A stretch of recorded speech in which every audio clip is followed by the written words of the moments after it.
WhatsApp Inspirasi Sabda Gereja Kristus Raja Paroki Bajiro. Para Bapak Ibu, saudara-saudara yang dicintai Tuhan dan yang mencintai Tuhan, salam jumpa, salam sehat untuk Anda semua. Marilah kita membuka hati untuk menghadap Tuhan, menanggapi tuntunan sabdanya untuk hari ini.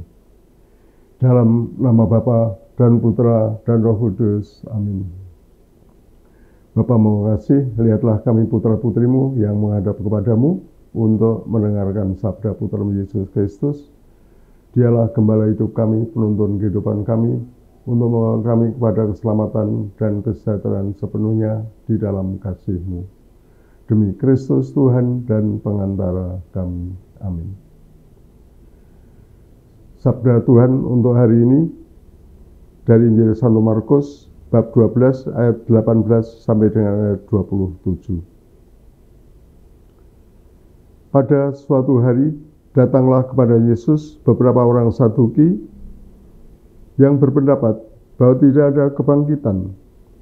Mereka bertanya kepadanya, "Guru, Musa menuliskan perintah untuk kita, jika seseorang yang mempunyai saudara laki-laki mati dengan meninggalkan seorang istri, tetapi tidak meninggalkan anak, saudaranya harus kawin dengan istrinya itu dan membangkitkan keturunan bagi saudaranya. Ada 7 orang bersaudara, yang pertama kawin dengan seorang wanita, lalu mati tanpa meninggalkan keturunan. Maka yang kedua mengawini dia, tetapi juga mati tanpa meninggalkan keturunan. Demikian juga yang ketiga, dan begitulah seterusnya, ketujuh-tujuhnya tidak meninggalkan keturunan. Akhirnya wanita itu pun mati. Pada hari kebangkitan, bila mana mereka bangkit, siapakah yang menjadi suami wanita itu? Sebab ketujuh-tujuhnya beristrikan dia. Jawab Yesus kepada mereka, "Kalian sesat. Justru karena kamu tidak mengerti kitab suci maupun kuasa Allah. Sebab di masa kebangkitan, orang mati, orang tidak kawin atau dikawinkan, mereka hidup seperti malaikat di surga. Mengenai kebangkitan orang mati, tidakkah kalian baca dalam kitab Musa, yaitu dalam cerita tentang semak berduri, bahwa Allah bersabda kepada Musa, 'Akulah Allah Abraham, Allah Ishak, dan Allah Yakub.' Allah bukanlah Allah orang mati, melainkan Allah orang hidup. Kamu benar-benar sesat." Demikianlah sabda Tuhan. Terpujilah Kristus.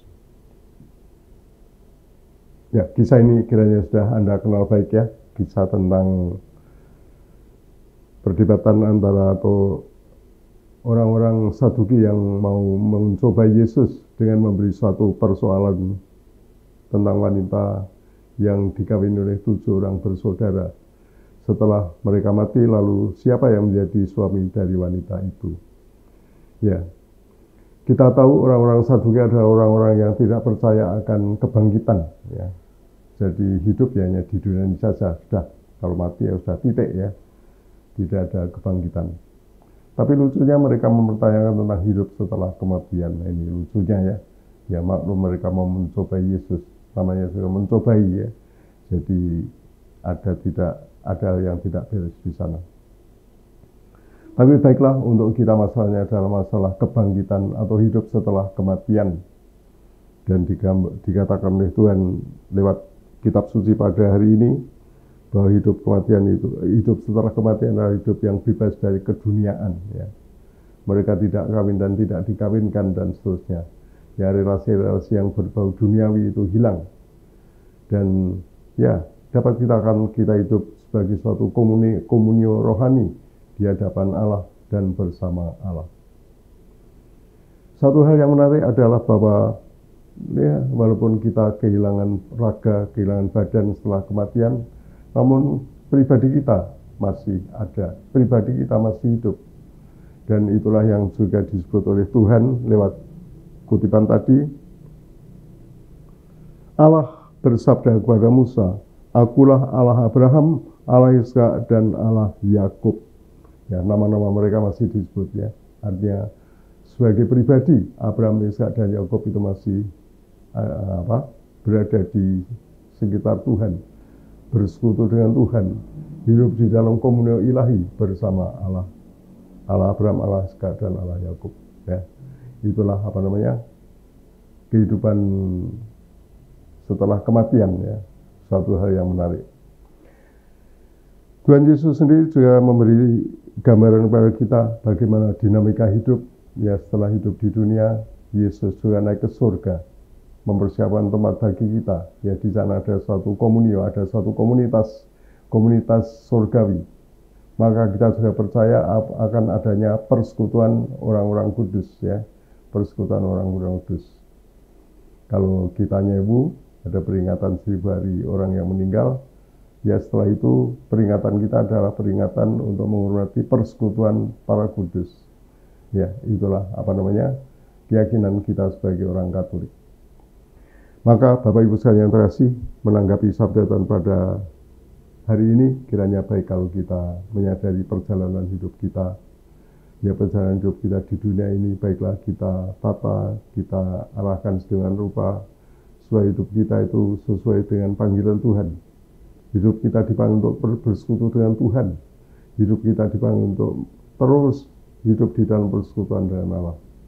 Maka kesetiaan iman, sukacita di dalam hidup beriman, sukacita di dalam pelayanan dan pengabdian, ya semoga itu menjadi sesuatu yang kita upayakan di dalam kehidupan kita. Ya, jangan hidup kita dibuat berantakan dengan arah yang tidak jelas, dengan perilaku yang tidak jelas, dengan ya seperti yang sekarang kita cermati dalam masyarakat kita ya, banyak orang itu kehilangan arah kehidupan, banyak orang yang jatuh dalam ya sebut saja tenggelam di dalam keduniaan, tenggelam di dalam hal yang tidak baik, tenggelam di dalam nafsu, tenggelam di dalam kekejian, kekerasan. Ya, itulah hal yang rasanya melukai kemanusiaan kita, melukai dan mengganggu perjalanan hidup kita sebagai manusia yang dipanggil untuk hidup bersekutu dengan Tuhan. Mari hidup kita arahkan dengan sebaik-baiknya, dengan kesetiaan iman, dengan ketekunan pelayanan, dengan hati yang tulus dan jujur untuk melayani sesama dan mengabdi Tuhan. Kemuliaan kepada Bapa dan Putra dan Roh Kudus, seperti pada permulaan, sekarang, selalu, dan sepanjang segala abad. Amin. Kita mohon berkat Tuhan. Tuhan bersamamu. Diberkatilah saudara-saudari, keluarga Anda, karya Anda oleh Allah yang Maha Kuasa, Bapa dan Putra dan Roh Kudus. Amin. Saudara saya yang terkasih, selamat berkarya, Tuhan memberkati. Amin.